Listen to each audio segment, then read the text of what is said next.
한국 사람들은 오히려 모릅니다. 해외에선 평범한 한국 길거리 모습이 난리가 났습니다. 우리가 매일 지나치는 골목이 외국인 눈에는 왜 영화처럼 보이는지요. 미국인들은 그 골목 앞에서 멈춰섰습니다. 휴대폰을 들고 한글 간판을 찍고 편의점 불빛을 찍고 비에 젖은 길바닥까지 다시 찍었습니다. 경복궁도 한강 야경도 아니었습니다. 지하철 출구, 우산 쓴 사람들, 동네 가게 불빛. 미국인들이 한국에 오면 가장 먼저 충격받는 장면이 우리에겐 그냥 출퇴근길이었습니다. 댓글은 더 재밌었습니다. 저게 진짜 동네라고?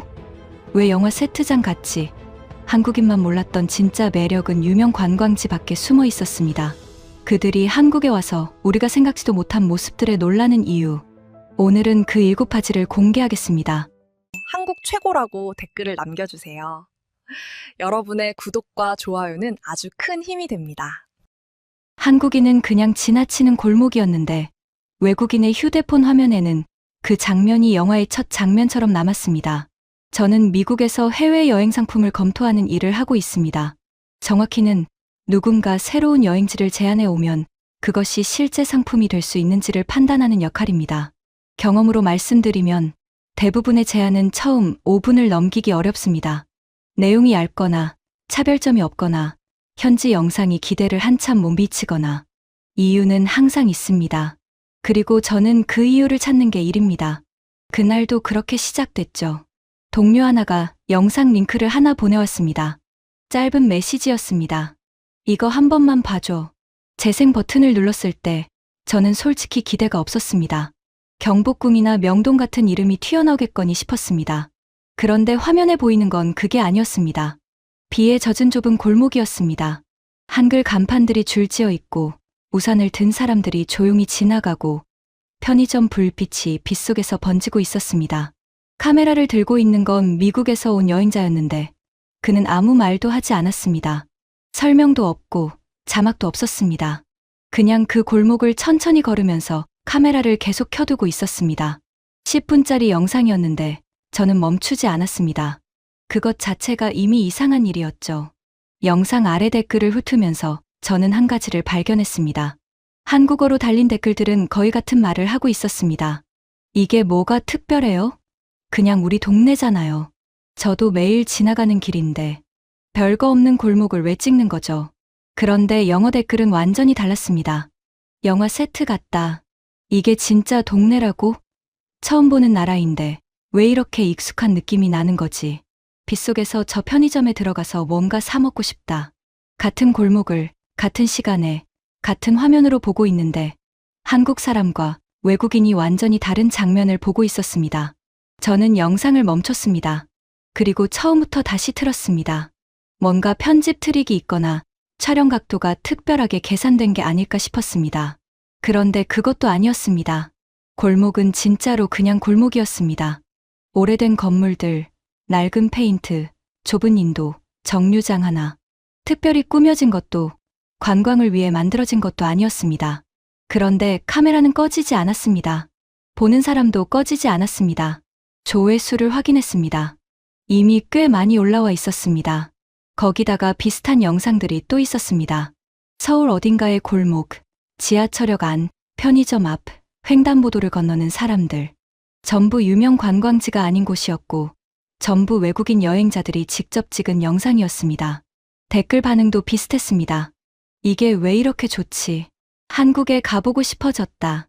여행 계획을 바꿨다. 저는 한참 생각했습니다. 그리고 솔직히 말씀드리면 처음에는 믿지 않았습니다. 여행 상품을 오래 다뤄온 사람으로서 이런 댓글 반응에는 패턴이 있습니다. 처음 보는 낯선 나라의 영상이 신기해서 달린 감탄이거나 아니면 알고리즘이 특정 시청자층에 집중적으로 노출된 경우입니다. 골목 하나, 편의점 하나가 여행 상품의 중심이 될 수는 없습니다. 경복궁이 있고 한강이 있고 남산이 있는 나라에서 굳이 아무 관광지도 없는 동네 골목을 일정의 핵심으로 집어넣는다는 건 제가 10년 넘게 기준으로 삼아온 방식으로는 성립이 안 됐습니다. 회의실 한쪽에는 이미 다음 달 테스트 일정표가 열려 있었습니다. 누군가가 말했습니다. 이건 영상으로는 예쁜데 상품으로는 약하지 않나? 저는 그 말에 바로 반박하지 못했습니다. 사실 저도 같은 생각이었으니까요. 외국인 댓글이 아무리 뜨거워도 실제 고객이 비행기표를 사고 호텔을 잡고 하루를 쓰게 만들려면 더 단단한 이유가 있어야 했습니다. 저는 화면을 멈춘 채 목록을 적기 시작했습니다. 유명 관광지 없음, 설명 자막 없음, 특별한 음식 없음, 쇼핑 없음, 가이드 없음. 남은 건 골목 하나와 빗소리, 그리고 꺼지지 않는 카메라뿐이었습니다. 그런데 이상하게도 마지막 항목에서 손이 멈췄습니다. 꺼지지 않는 카메라. 그게 제일 설명하기 어려웠습니다. 관광지가 아닌데도 왜 꺼지지 않았는지 그 이유를 확인하지 않으면 이 반응을 가짜라고도 우연이라고도 말할 수 없었습니다. 그래서 저는 조건을 하나 걸었습니다. 유명 관광지를 전부 뺍니다. 경복궁도, 명동도, 한강 야경도 없습니다. 그 대신 한국 사람들이 매일 아무렇지도 않게 지나치는 하루를 그대로 따라갑니다. 동네 골목, 지하철, 동네 식당, 편의점. 그 일정을 들고 직접 한국에 들어갑니다. 카메라가 꺼지는 순간 그 일정은 삭제합니다. 검증은 제가 직접 합니다. 그게 제 일이니까요. 팀원 하나가 웃으면서 말했습니다. 그러면 실패할 확률이 더 높겠네요. 저는 고개를 끄덕였습니다. 맞습니다. 실패할 확률이 높았습니다. 그래서 더 좋았습니다. 유명한 장소를 다 빼고도 카메라가 살아있다면 그때는 더 이상 우연이라고 말할 수 없을 테니까요. 비행기 편을 잡았습니다. 서울, 인천 도착, 사흘 일정. 렌터카는 없습니다. 사전에 잡아둔 관광 코스도 없습니다. 가이드도 없습니다. 그냥 한국 사람들이 아무 생각 없이 보내는 하루를 따라가 보는 겁니다. 비가 올 수도 있다는 예보가 떠 있었습니다. 저는 그걸 보면서 생각했습니다. 마침 잘 됐다고. 그 골목 영상도 비 오는 날이었으니까요. 첫 번째로 깨진 건 공항에서 서울로 들어가는 시간이었습니다. 저는 그 구간을 버리는 시간으로 봤지만 한국에 도착하자마자 그 판단이 흔들리기 시작했죠. 인천국제공항에 내린 건 이른 아침이었습니다.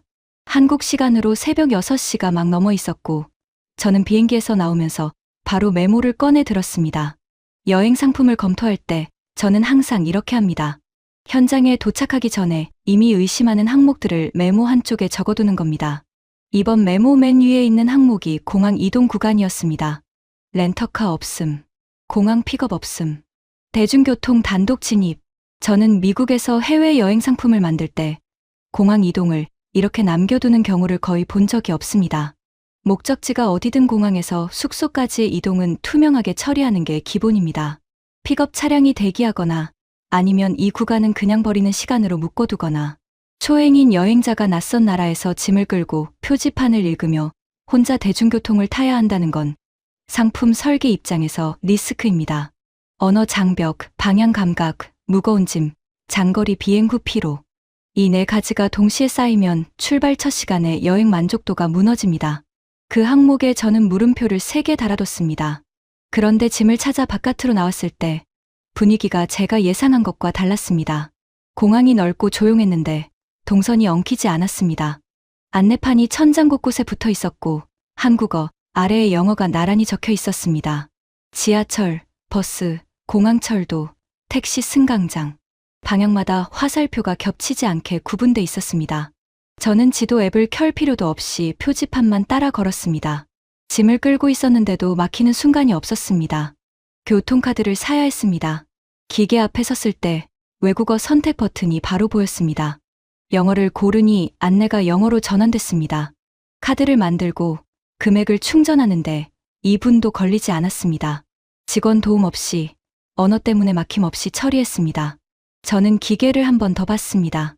초행 여행자가 하기 어려운 일이 아니었습니다. 공항철도 플랫폼으로 내려갔습니다.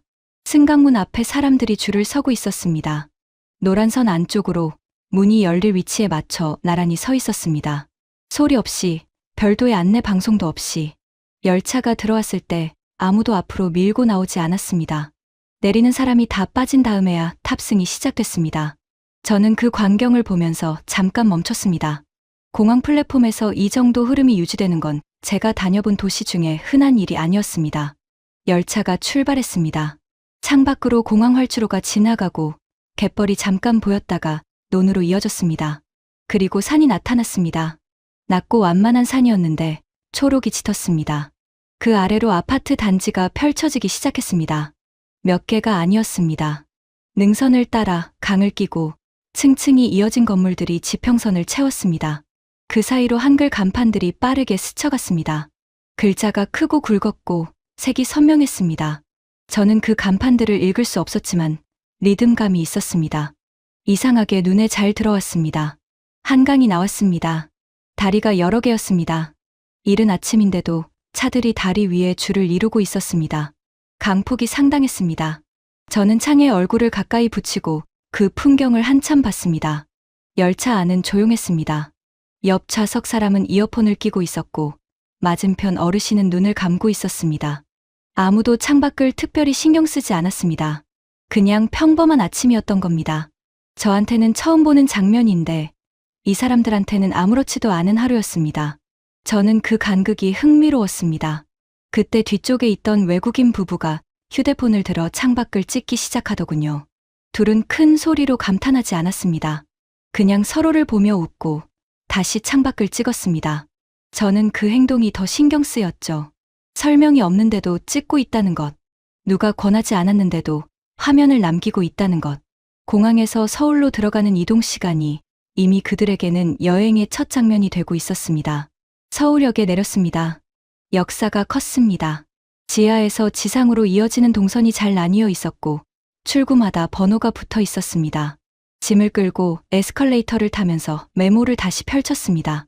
맨 위에 공항 픽업 필요라고 적어둔 줄이 보였습니다.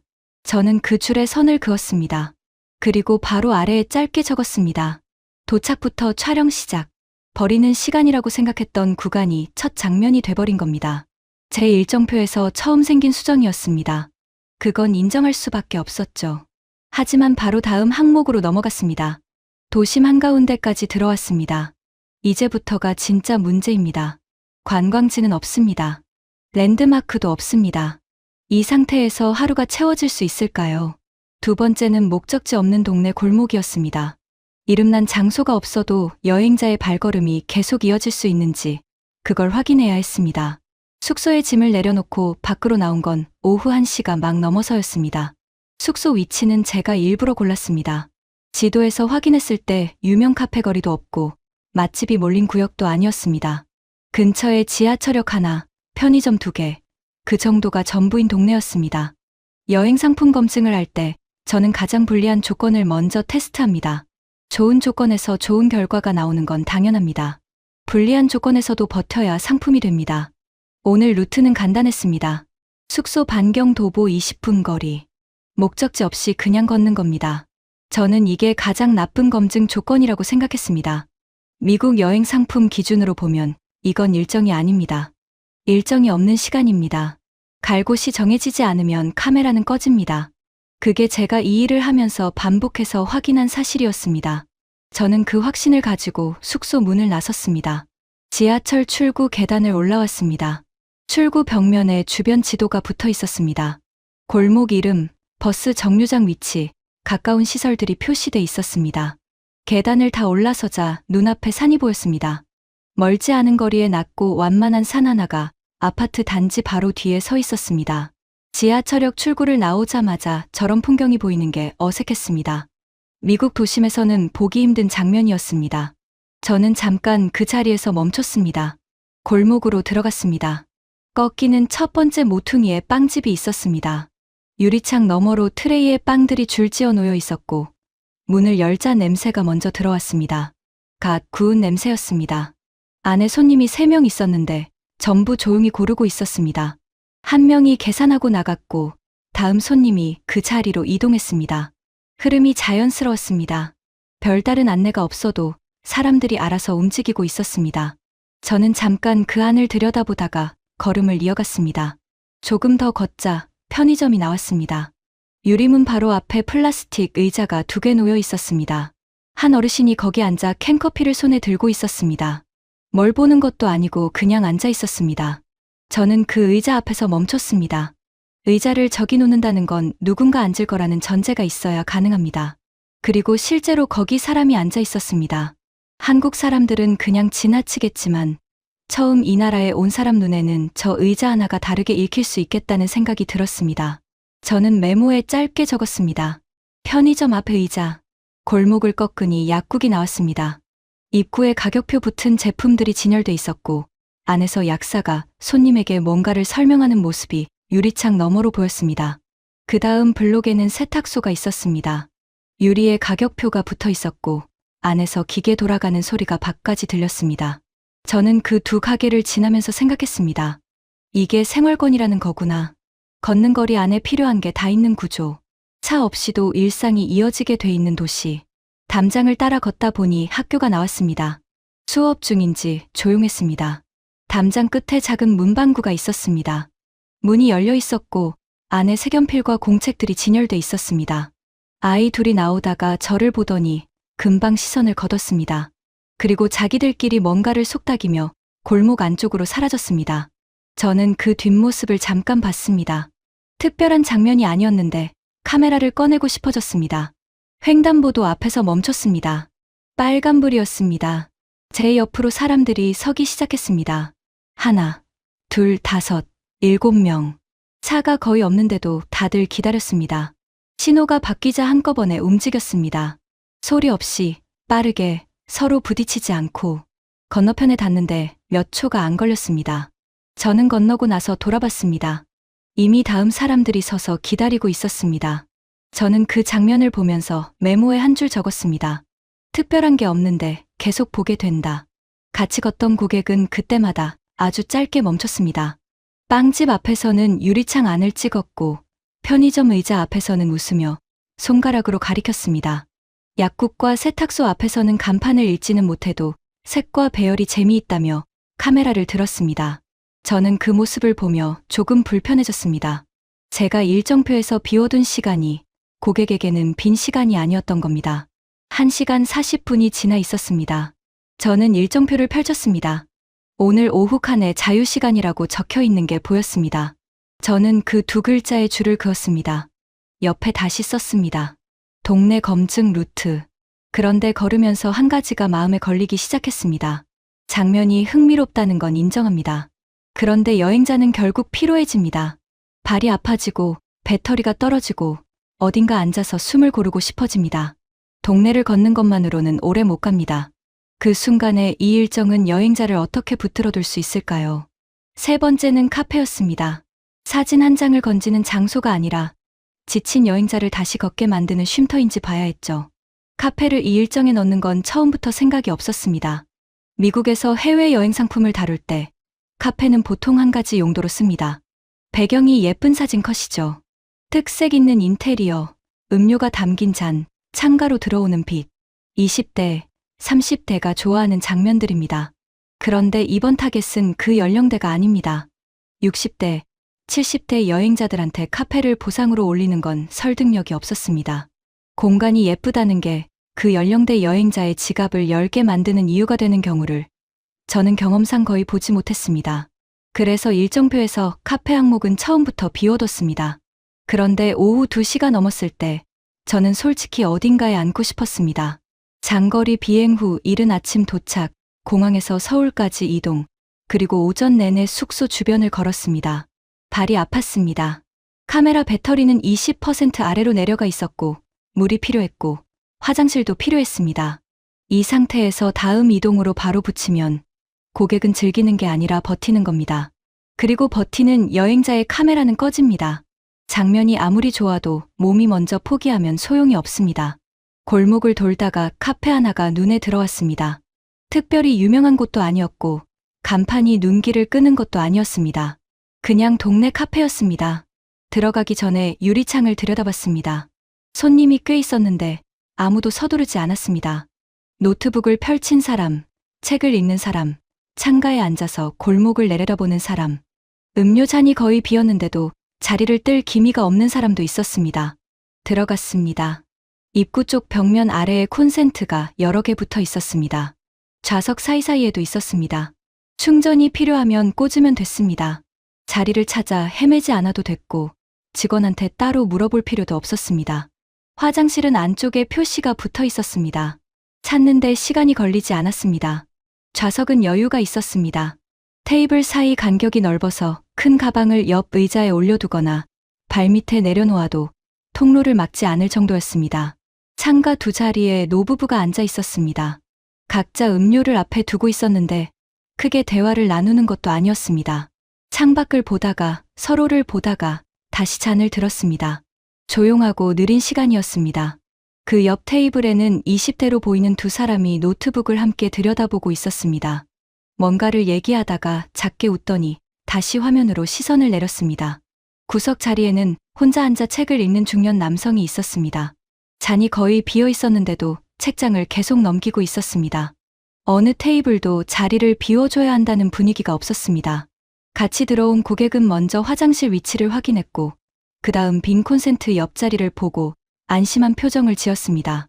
조금 전까지 걷는 속도가 느려졌던 사람이었습니다. 그런데 자리에 앉자마자 휴대폰을 충전하고 방금 지나온 골목 사진을 다시 넘겨보기 시작했습니다. 카메라는 꺼진 게 아니라 잠깐 쉬고 있었던 겁니다. 저는 자리에 앉아 배터리를 꽂고 물 한 잔을 주문했습니다. 그리고 메모를 꺼냈습니다. 카페 항목 칸이 비어 있었습니다. 뭔가를 쓰려다가 먼저 안을 다시 한번 둘러봤습니다. 이 공간에 있는 사람들은 전부 각자의 속도로 있었습니다. 누가 눈치를 주는 것도 아니고 빨리 자리를 비워야 한다는 압박도 없었습니다. 오래 앉아 있어도 되는 게 이 공간의 기본값이었습니다. 설명이 필요한 규칙이 아니라 처음부터 그렇게 설계돼 있는 공간이었습니다. 미국에서 여행 상품을 만들 때 쉬는 시간을 따로 항목으로 넣어야 했던 기억이 났습니다. 어디서 쉬어야 하는지, 화장실은 어디 있는지, 얼마나 앉아 있어도 되는지를 고객한테 미리 설명했습니다. 그게 설명이 필요한 사항이었으니까요. 그런데 이 카페는 그걸 아무 말 없이 다 해결하고 있었습니다. 콘센트가 있고, 화장실 표시가 있고, 자리가 넉넉하고, 오래 앉아도 됩니다. 카페가 배경이 아니라 인프라였습니다. 시니어 여행자가 하루 중간에 필요한 것들을 이 공간이 구조 자체로 갖추고 있었습니다. 저는 메모에 선을 그었습니다. 사진용 배경이라고 써뒀던 줄이었습니다. 그 옆에 다시 적었습니다. 다음 일정을 살리는 쉼터. 자리에서 일어날 때 배터리가 65%로 올라와 있었습니다. 발도 어느 정도 풀렸습니다. 고객이라면 여기서 다시 걸을 준비가 됐을 겁니다. 카페가 여행의 중단이 아니라 여행을 다시 이어주는 연결 지점이었습니다. 그건 인정할 수밖에 없었죠.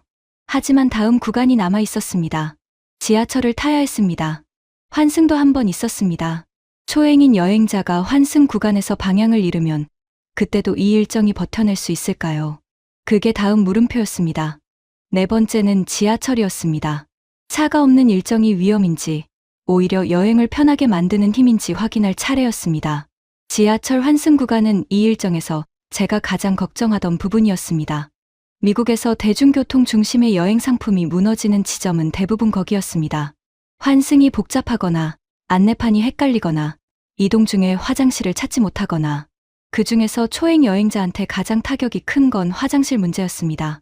오래 걷고 카페에서 뭔가를 마셨으면 화장실이 필요해집니다.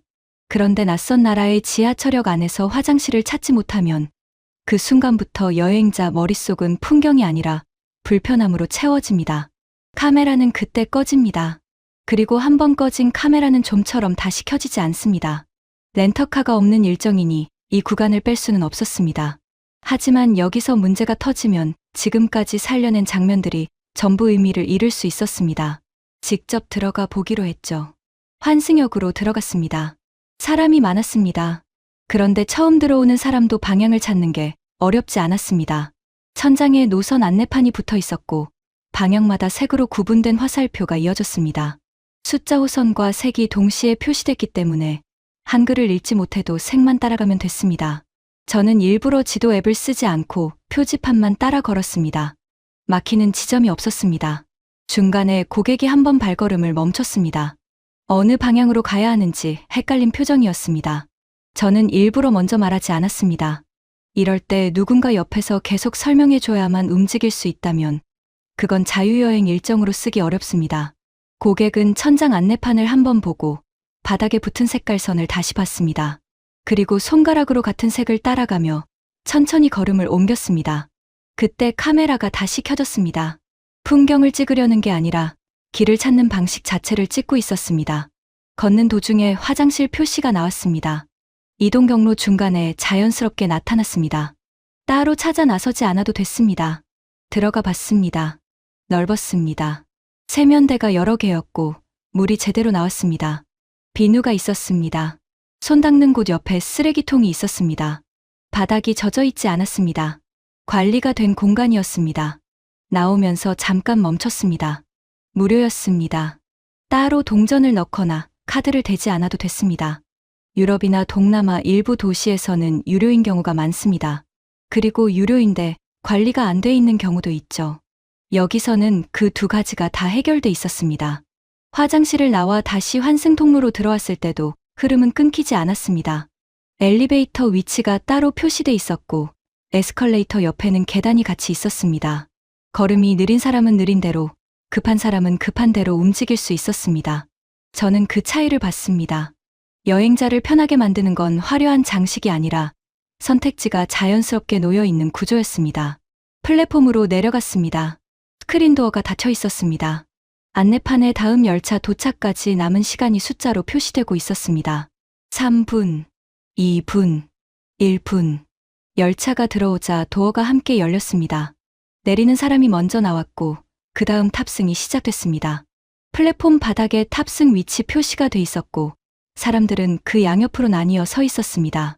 아무도 지시하지 않았습니다. 그냥 그렇게 돼 있었습니다. 열차 안에 들어갔습니다. 손잡이가 높이 두 가지로 달려 있었습니다. 키가 작은 사람도 큰 사람도 불편하지 않게 돼 있었습니다. 좌석 양쪽 끝에는 색이 다른 구역이 있었습니다. 노약자석이었습니다. 앉아있는 사람들이 그 자리를 비워두고 있었습니다. 따로 말하지 않아도 안내 방송이 반복되지 않아도요. 저는 창 쪽에 서서 바깥을 봤습니다. 지하에서 지상으로 나오는 구간에서 잠깐 한강이 보였습니다. 낮이었는데도 물이 밝았습니다. 그 장면을 보면서 저는 카메라를 들었습니다. 버릇이 나온 겁니다. 다음 역에서 내렸습니다. 저는 그 자리에서 메모를 꺼냈습니다. 차 없는 일정, 위험 요소라고 적어둔 줄이 보였습니다. 저는 그 줄에 선을 그었습니다. 그리고 옆에 다시 썼습니다. 첫날의 장점으로 확정. 차가 없어도 이동이 끊기지 않았습니다. 방향을 잃지 않았고 화장실을 찾지 못해 당황하지 않았습니다. 배터리가 걱정되면 카페에 들어가면 됐고 다리가 아프면 열차에 앉으면 됐습니다. 끊길 것 같은 지점마다 한국의 시스템이 들어와 있었습니다. 이동 자체가 여행을 유지하는 구조였습니다. 그건 인정할 수밖에 없었죠. 5번째는 동네 식당이었습니다. 말이 통하지 않는 손님이 문을 열고 들어가도 그 식사가 불안 대신 기억으로 남을 수 있을까요? 그런데 오늘 저녁이 남아 있었습니다. 동네 식당을 찾아야 합니다. 한국어 메뉴를 읽을 수 없고 주문을 어떻게 하는지 모르고 팁이 있는지 추가 요금이 붙는지도 모르는 상황에서요. 시스템이 잘 돼 있어도 식당 문 앞에서 멈추는 여행자는 있습니다. 이 일정은 그 긴장을 어떻게 처리하게 돼 있는 걸까요? 동네 식당은 이 일정에서 저한테 가장 큰 걱정거리였습니다.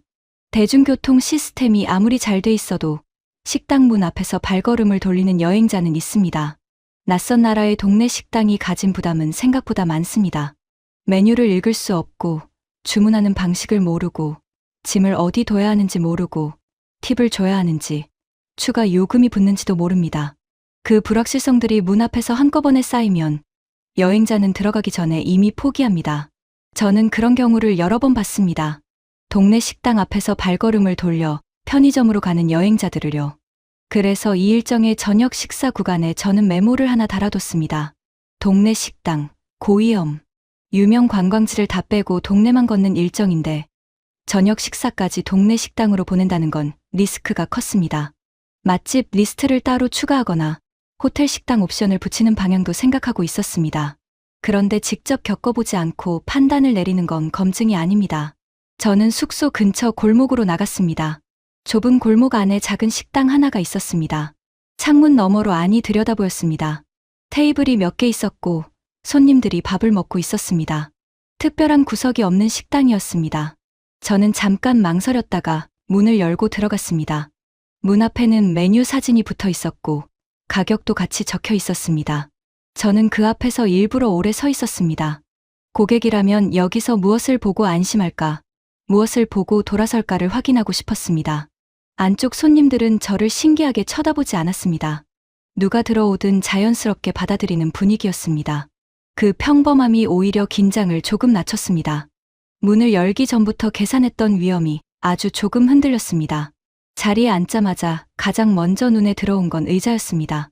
의자 아래쪽에 그물망이 달려 있었습니다. 가방이나 짐을 넣을 수 있게 만들어진 것이었습니다. 저는 가방을 그 안에 집어넣었습니다.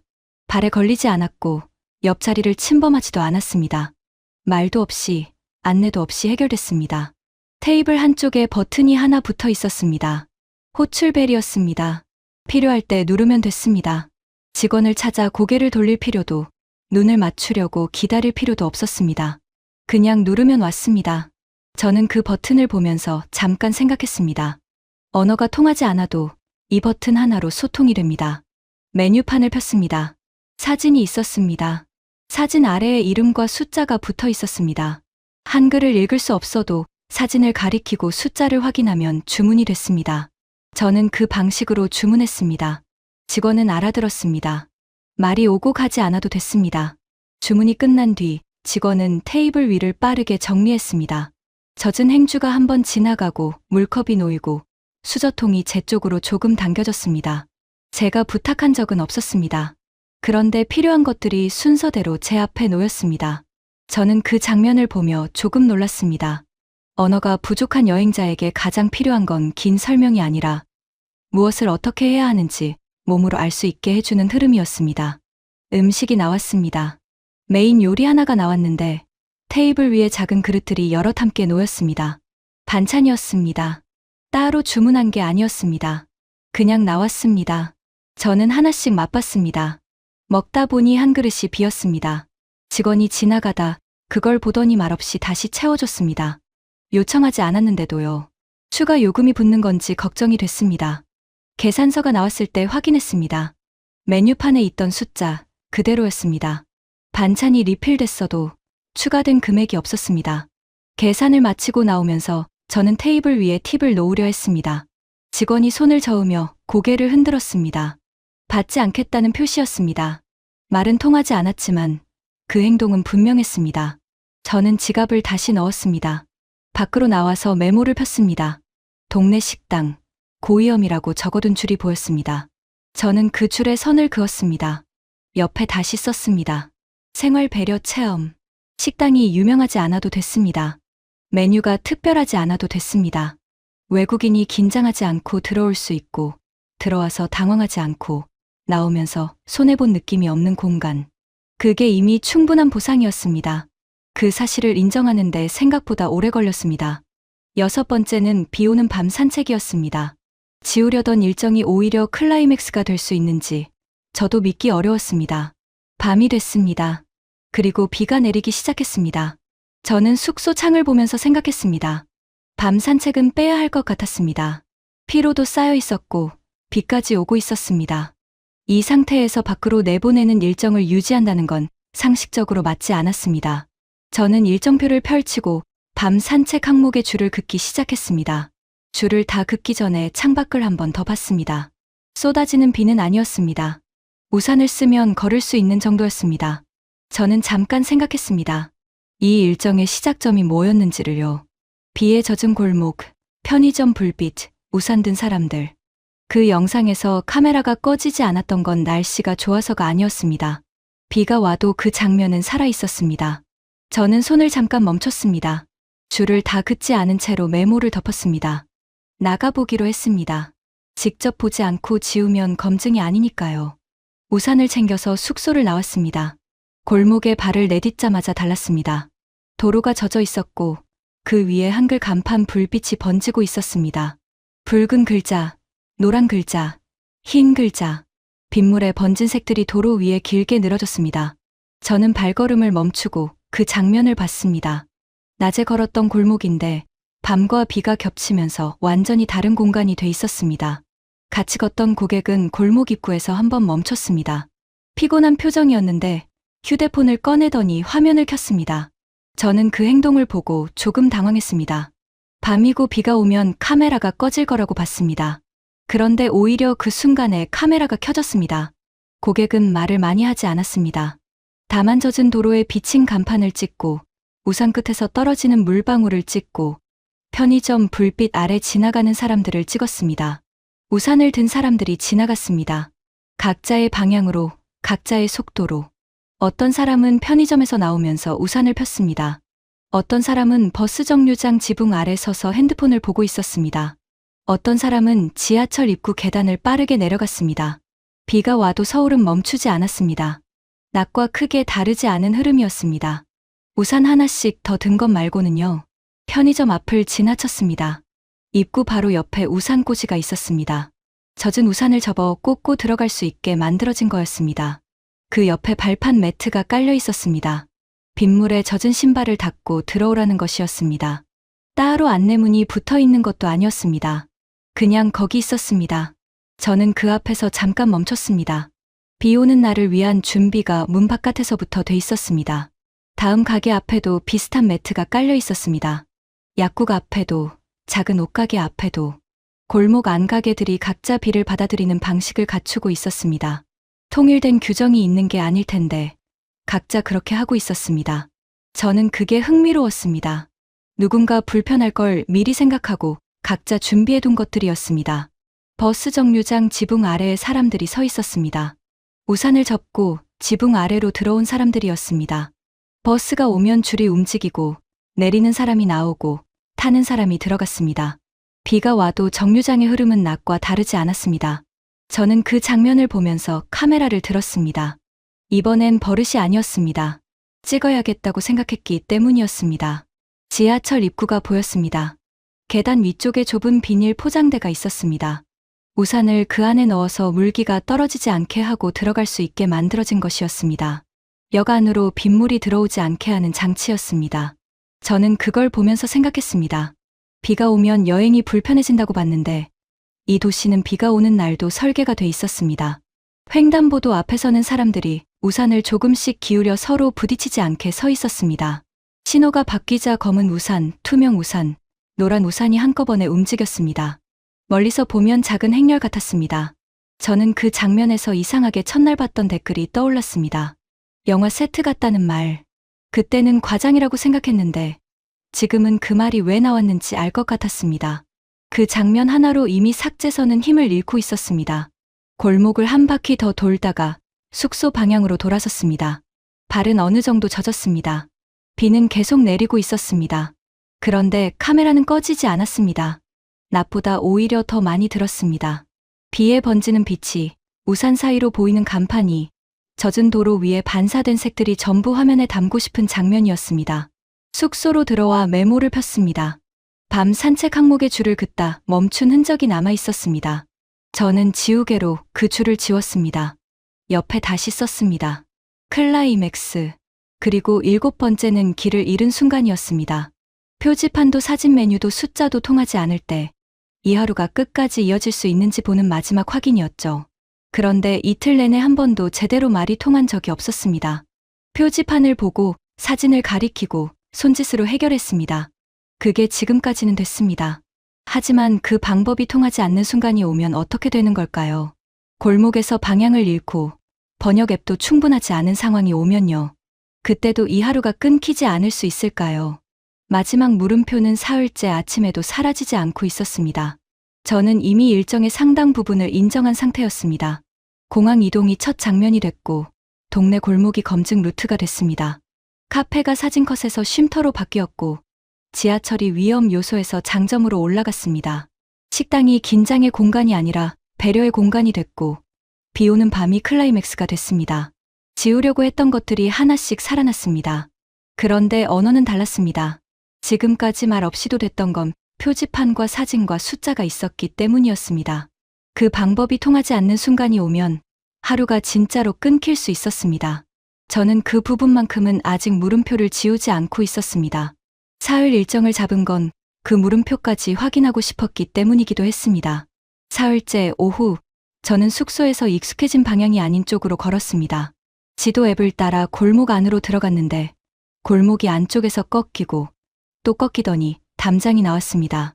막힌 쪽이었습니다. 표지판이 없었습니다. 좁은 골목 안에서 GPS가 흔들리기 시작했고 어느 방향이 맞는지 표시가 계속 바뀌었습니다. 번역 앱을 켰는데 주변에 읽을 글자도 없었습니다. 방향을 잃었습니다. 초행 여행자가 이런 상황에 놓이면 어떻게 되는지 저는 알고 있었습니다. 멈추거나 돌아가거나 아니면 포기합니다. 그 다음부터는 낯선 나라의 골목이 주는 불안감이 쌓이기 시작하죠. 카메라는 그때 꺼집니다. 골목 입구 쪽에 편의점이 있었습니다. 저는 안으로 들어갔습니다. 계산대에 서 있는 주인에게 핸드폰 지도 화면을 내밀었습니다. 목적지 이름이 표시된 화면이었습니다. 주인은 화면을 잠깐 들여다보더니 고개를 들었습니다. 그리고 손으로 방향을 가리켰습니다.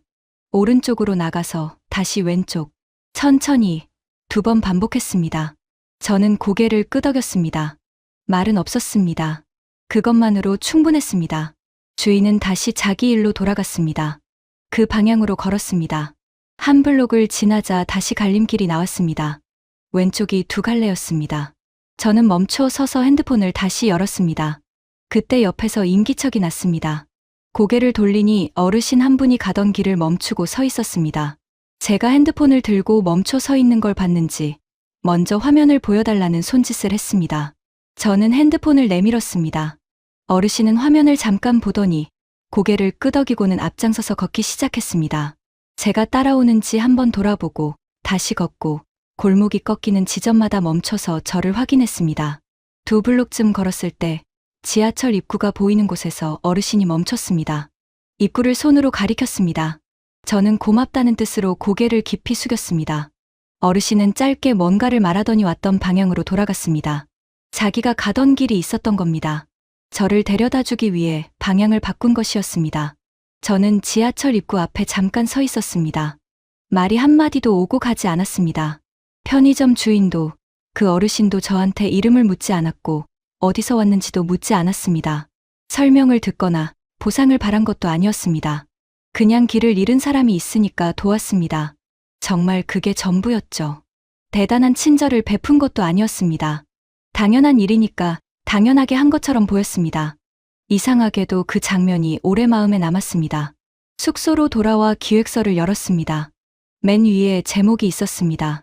서울 유명 관광지 탑10. 저는 그 제목을 지웠습니다. 그리고 천천히 새 제목을 썼습니다. 한국인이 매일 지나치는 하루. 기획서 내용을 다시 훑었습니다. 공항 이동, 동네 골목, 카페, 지하철, 동네 식당, 비 오는 밤 산책, 그리고 길을 잃은 순간의 도움. 처음에 하나씩 지우려고 했던 7가지였습니다. 지금은 전부 남아 있었습니다. 지운 건 유명 관광지뿐이었습니다. 저는 이 일을 5년 넘게 하면서 기획서, 제목을 이런 방식으로 바꾼 적이 없었습니다. 항상 유명한 장소가 있어야 한다고 생각했습니다. 그게 여행 상품의 기본이라고 봤으니까요. 그런데 사흘 동안 유명한 곳을 한 군데도 가지 않았는데 기획서가 채워졌습니다. 비어있는 항목이 없었습니다. 한국 사람들한테는 아무것도 아닌 하루였을 겁니다. 매일 타는 지하철, 매일 지나치는 골목, 매일 들어가는 카페와 식당, 비가 와도 그냥 나가는 밤 산책, 길을 잃은 사람에게 방향을 알려주는 일까지도요. 그 7장면이 처음 보는 눈에는 전부 낯설고 전부 새로웠습니다. 표지판 하나, 의자 아래 망 하나, 반찬이 말없이 리필되는 것, 그리고 말도 통하지 않는 골목에서 핸드폰을 들고 서 있는 낯선 사람에게 당연하다는 듯 앞장서주는 마음까지요. 처음에 그 댓글들을 믿지 않았습니다. 영화 세트 같다. 왜 이렇게 익숙한 느낌이 나는 거지? 여행 계획을 바꿨다.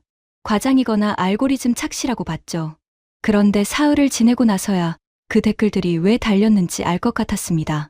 한국인만 몰랐던 진짜 매력은 특별한 장소 하나가 아니었습니다. 한국 사람들이 너무 당연하게 살고 있는 그 하루 전체가 처음 보는 눈에는 통째로 낯설고 통째로 새로웠던 겁니다. 검증은 끝났습니다. 저는 기획서를 닫았습니다. 그리고 새 제목 옆에 작게 한 줄을 덧붙였습니다. 유명한 곳을 지운 뒤에야 보인 한국의 평범한 하루.